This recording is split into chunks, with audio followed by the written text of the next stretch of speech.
दोस्तों आज की कहानी बहुत ही इंटरेस्टिंग है। एक किताब का कैरेक्टर असली इंसान की दुनिया में आ जाता है और वो भी अपने पिता को ढूंढते ढूंढते, मगर ये इंसानी दुनिया कैसी है उसको बिल्कुल भी अंदाजा नहीं, यहाँ पर कैसे रहा जाता है। तो चलिए जानते हैं इस इंटरेस्टिंग फिल्म की स्टोरी के बारे में। फिल्म की शुरुआत में हमें छोटा सा बच्चा दिखता है जो कि पर्पल कलर का है, जिसका नाम हैरोल्ड है और ये एक किताबी कैरेक्टर है। इसके पास एक पर्पल कलर का क्रेयॉन है जिससे वह कुछ भी बनाता है तो वह जिंदा हो जाता है। इसीलिए वह अपने बोरियत से बचने के लिए दो दोस्त मूस और पोर्क्यूपन बनाता है। हैरोल्ड जैसे जैसे बड़ा होता जाता है उसके मन में प्रश्न उठने लगते हैं, जिसके जवाब उसे एक आवाज से मिलते हैं जो उसे बाहरी दुनिया के बारे में बताती रहती है, जिसे हैरोल्ड ओल्ड मैन कह के बुलाता है। और एक दिन ये आवाज आना बंद हो जाती है। हैरोल्ड अब उस ओल्ड मैन को मिलना चाहता था, मगर उसे पता नहीं कि बाहरी दुनिया में कैसे रहा जाता है। परंतु अब वह मन बना चुका था और रियल वर्ल्ड में मूस के साथ चला जाता है। जैसे वह रियल वर्ल्ड में पहुंचता है तो उसे एक ओल्ड मैन दिखता है, जिसे वह ओल्ड मैन कहकर पुकारता है, मगर वह छड़ी से उसे मारता है। मूस कहता है कि शायद हो सकता है कि ये वो ओल्ड मैन ना हो। अपने वाले ओल्ड मैन को ढूंढने के लिए वह साइकिल बनाता है और दोनों मिलकर वहाँ से निकल पड़ते हैं, मगर रास्ते में इनका एक्सीडेंट हो जाता है। जिस लेडी की गाड़ी के साथ एक्सीडेंट हुआ उसका नाम टेरी और उसका बेटा मेल उस गाड़ी में था। टेरी इन दोनों से सॉरी मांगती है और इन्हें कहीं ड्रॉप करने की बात कहती है, मगर उसके गाड़ी का टायर खराब हो चुका था और हरनोड एक गाड़ी का टायर बना देता है, वो भी पर्पल कलर का, जिसे मेल देख लेता है। उसे काफी इंटरेस्टिंग लगता है, मगर टेरी को इनकन्वींस। टेरी उन दोनों से पूछती है कि तुम्हें कहाँ पर ड्रॉप करूं, तो वह कहते हैं कि वह ओल्ड मैन को ढूंढ रहे हैं। टेरी और मेल सोचते हैं कि ओल्ड मैन इनके फादर हैं, इस जगह पर ये नए हैं। तो मेल कहता है कि वह एक दिन इनको अपने घर में रखने के लिए मान जाए। टेरी इनको अपने घर में रखने के लिए मान जाती है और कहानी असली यहीं से शुरू होती है। मेल हरनोड को कहता है कि वह अपनी माँ को खुश देखना चाहता है और हरनोड कहता है कि वह ओल्ड मैन को ढूंढना। दोनों ही डील करते हैं कि वे एक दूसरे की मदद करेंगे। हैरोल्ड अपना क्रेयॉन मेल को यूज करने के लिए भी देता है। अगले दिन टेरी जब उड़ती है तो उसे अपना घर पर्पल दिखता है। हैरोल्ड कहता है कि वह अपने पर्पल कलर के इस क्रेयॉन से कुछ भी बना सकता है, मगर टेरी बड़ी दुखी है अपने बेटे की इमेजिनेशन दुनिया से, इसलिए वह उसे वहाँ से जाने के लिए कह देती है। हैरोल्ड अपना आधा क्रेयॉन मेल को दे देता है। जैसे ही वहाँ से जाने लगता है तो मेल भी उनके साथ मदद के लिए आ जाता है। हैरोल्ड को एक बूढ़ा आदमी दिखता है, जैसे उसके पास जाता है वह उसे पटक देता है। तो वहीं पर एक लाइब्रेरी का पेज दिखता है जिसमें लिखा होता है कि आपको सभी प्रश्नों का जवाब मिलेगा। ये तीनों उस लाइब्रेरी में पहुंच जाते हैं, जहाँ पर उसे कैरी नाम का एक आदमी मिलता है जो कि टेरी को कॉलेज के दिनों से चाहता था और मेल इसी बात का फायदा उठाता है। वे कंप्यूटर में प्रश्नों के जवाब ढूंढने की कोशिश करते हैं, मगर हरनोड को पता ही नहीं कि ओल्ड मैन कौन है। उसे सिर्फ यही पता है कि ये असली दुनिया में रहने वाला आदमी है। गैरी कहता है कि ऐसी इतनी बड़ी दुनिया में तुम उसे नहीं ढूंढ पाओगे। वह मजाक में कहता है कि ऐसा करो, एक प्लेन लेकर जाओ और मैसेज आसमान में लिख दो। हैरोल्ड इस बात को सीरियस लेकर क्रेयॉन से एक प्लेन बना देता है, जिसे गैरी देखकर ये समझ जाता है कि ये रियल वर्ल्ड में आया हुआ बुक से कैरेक्टर है। हैरोल्ड, मूस और मेल तीनों मिलकर आसमान में टेरी का नंबर लिख देते हैं। उधर टेरी को लोगों के फोन आने शुरू हो जाते हैं।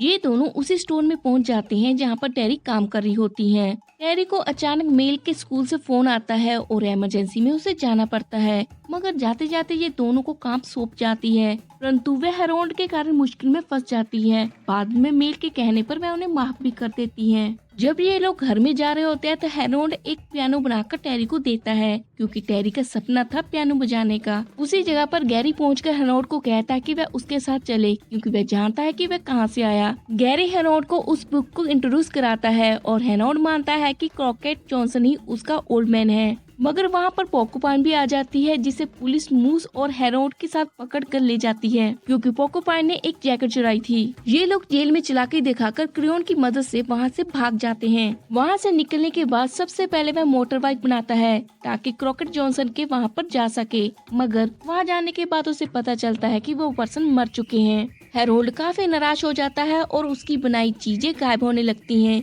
यहाँ तक कि उसके दोनों दोस्त भी। गैरी हैरोल्ड से उसका क्रेयॉन मांगता है और हैरोल्ड उसे आसानी से दे भी देता है, जिसके बाद वह उसे बंदी बना देता है। मेल भी वहाँ पर पहुँच जाता है और मेल को भी वह बंदी बना लेते हैं, मगर मेल के पास आधा क्रेयॉन था जिसकी मदद से वह भाग निकलते हैं। गैरी के इरादे नेक नहीं थे, जिसके कारण क्रेयॉन के लिए उनमें झगड़ा होता है, मगर गैरी क्रेयॉन को अपने अंदर निगल लेता है और सारी शक्तियाँ उसमें आ जाती हैं। गैरी जैसे ही वहाँ पर पहुँचती है तो सब कुछ देखकर हैरान हो जाती है। मेल का इमेजिनरी ड्रैगन भी वहाँ पर पहुँचता है, मगर गैरी उसे हरा देता है। पोर्कुपिन किसी न किसी तरीके से क्रेयोन को ढूंढकर हेरोल्ड को दे देती है और हेरोल्ड एक मक्खी बनाता है जो गैरी के अंदर जाकर क्रेयोन को बाहर निकाल लेती है, जिससे उसकी शक्तियाँ खत्म हो जाती हैं और हेरोल्ड उसकी इमेजिनरी दुनिया के लिए दरवाजा बनाता है। जैसे ही गैरी अंदर जाता है तो लिजार्ड उस गेट को जला देती है। आखिर में सभी मिलकर क्रॉकेट के म्यूजियम में जाते हैं, जहाँ पर उसे पता चलता है कि उसे क्यों बनाया गया था। उसे एक लेटर भी मिलता है जिसमें लिखा था कि उसे इसलिए बनाया था कि वे दुनिया को जीने का मकसद दे सके।